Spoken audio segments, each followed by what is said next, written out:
come out of there, I think it's been really good for them just to get their mind right, get over some of those bumps and bruises that you develop through the first part of the season.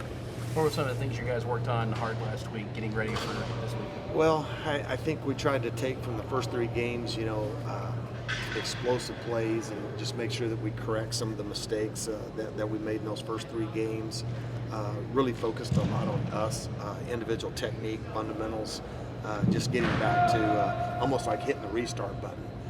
But again, also using it as an opportunity to refresh some guys and then take a look at some of the younger guys as well. How does the starting quarterback going down affect the defense in practice? You know what? And I hate to say this, but I mean, it's like it really has no bearing on us one way or the other. It's what I've tried to get across to our guys. I mean, all it means is that we got to do a couple of different things. One, we got to elevate our focus. We got to intensify our fight on defense. And that's what I've tried to stress to these guys. That everyone, that's why I call it a team. It's not about one man. It's not about one person, one player. You've got to be able to elevate your focus. You got to be able to raise your level of intensity and just play better all the way across the board. That's what our challenge is, and the way we've challenged our defense. What have you seen about Oklahoma? A lot of things. I mean, I think it starts with the quarterback. You got a dual threat guy that can extend plays, make plays with his feet, strong arm, and then you've got wide receivers, multiple wide receivers. There's not just one guy that you can sit there and say, hey, we're gonna,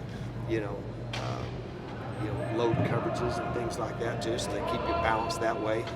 And then the running backs, both those guys they're fresh. They rotate them.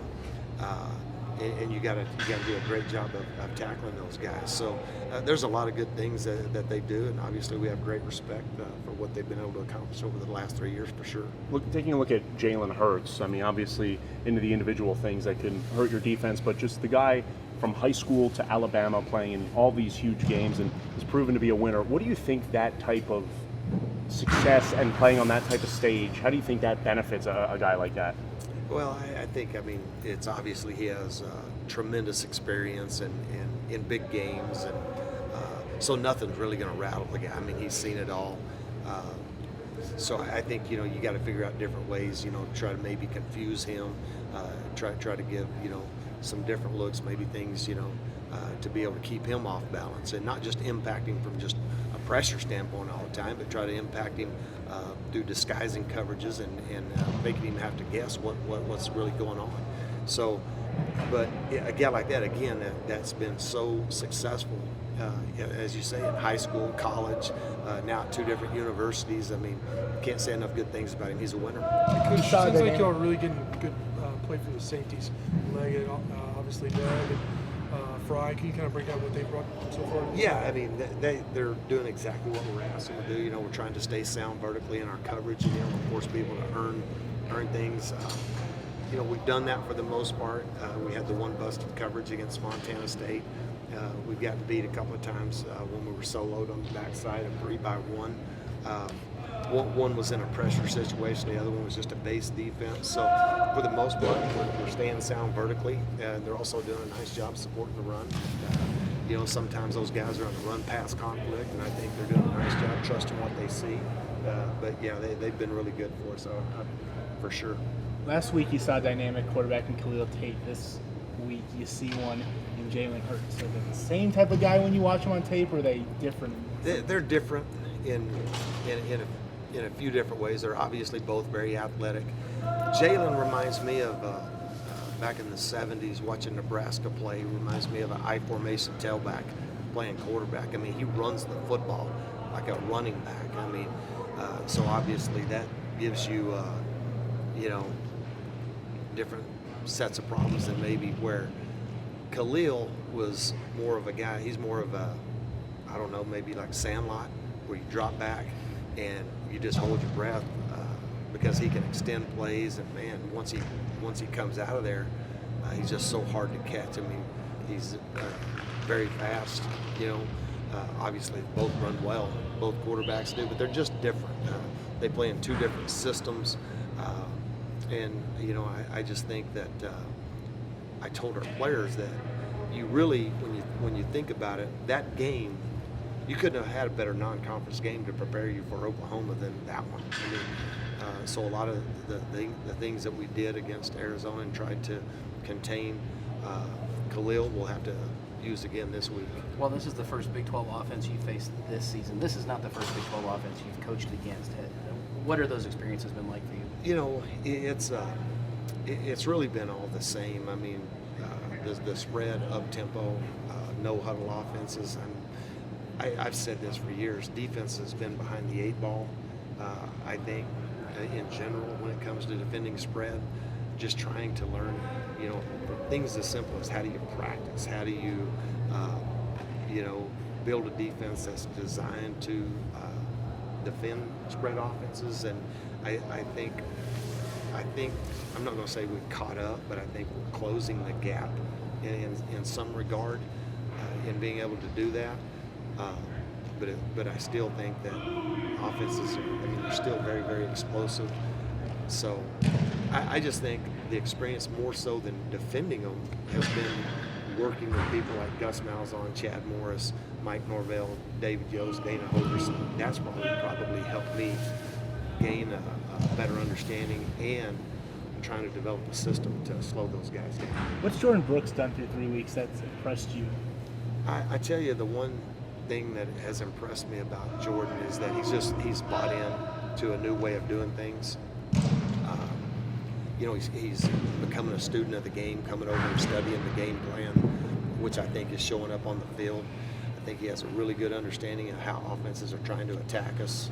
But he was very impressive as I went back and watched the game over and over again, trying to think of things, what would we have done differently, what could we have done differently.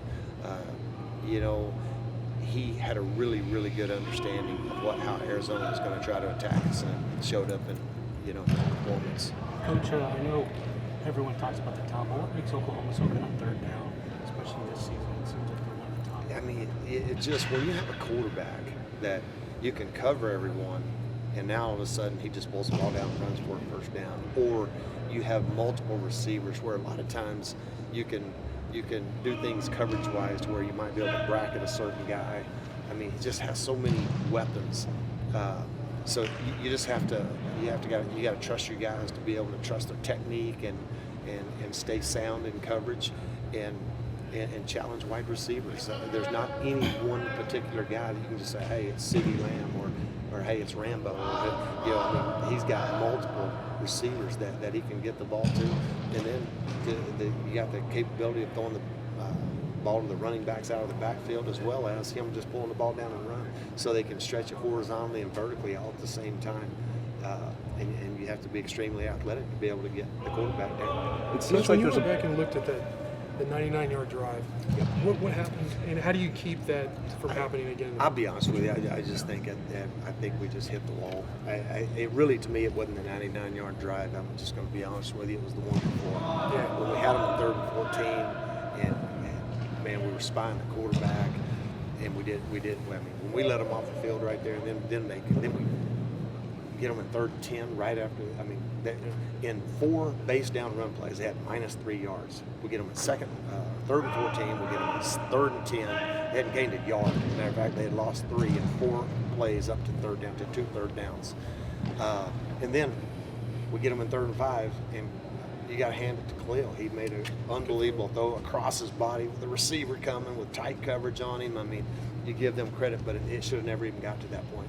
I really believe this. I mean, if we hold them right there on 3rd down and 14, and we could somehow manufacture a score, the punt out of their end zone, we get a score, now it's 22-13, it's a different game. That 99-yard drive, it's a whole different deal. They're throwing the ball to try to catch up 2 scores down. What does it seem like with Jalen? I feel like a lot of the times it seems like it'll look like a designed run play, and he's so quick at just hitting someone down the field, either up the seam or something else. How do you kind of prepare for a guy who like that?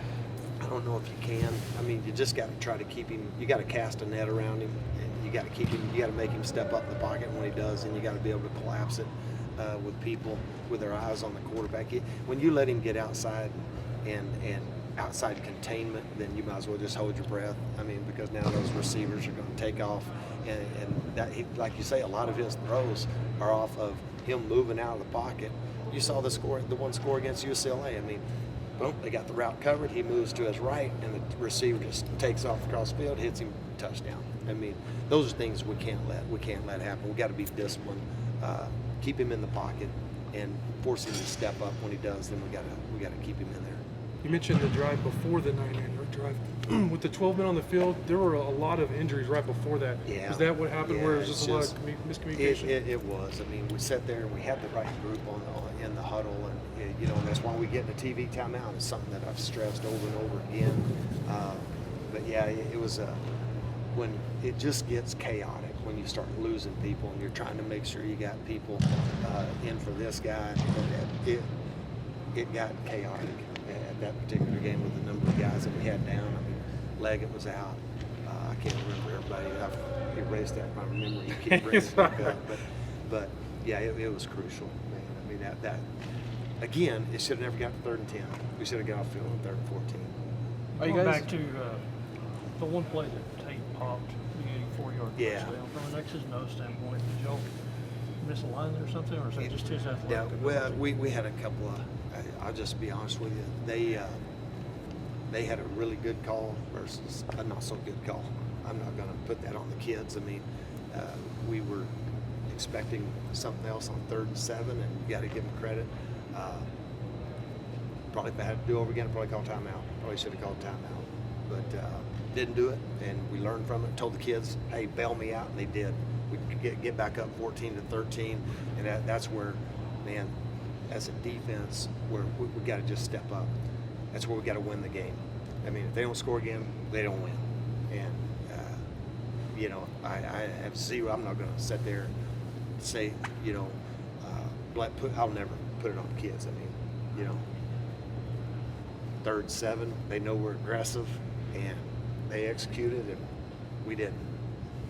I think we've got quick time for about 2 more. 3 big turnovers last week. Yep. What was it nice to kind of get off the schneid there? It was. I mean, we should have had 5, and you know, I mean, we had an opportunity for 5. So you start to see it coming around, and we had the one that we have the penalty against UTEP, and we had an opportunity for 5 last week. So it kind of comes and goes in droves.